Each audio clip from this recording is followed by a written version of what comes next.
qu'on aime entendre ce tintement ces jours-ci. Symbole de fête et de luxe, le champagne est devenu un incontournable des célébrations. Mais saviez-vous qu'il était né d'un accident? Je vous raconte tout. Tout débute au XVIIe siècle, quand des vignerons champenois tentent de créer un vin tranquille, sans bulles. Cependant, la fermentation, interrompue par l'hiver, ne reprend qu'au printemps, créant des bulles inattendues. C'est ainsi que naquit le vin mousseux.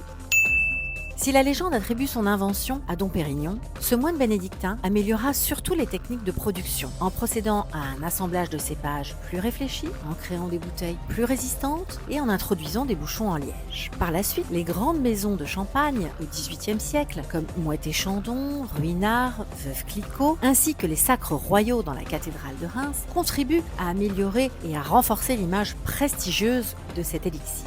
Aujourd'hui, le champagne s'illustre comme l'un des fleurons de l'exportation française, conquérant les marchés du monde entier et représentant l'art de vivre à la française.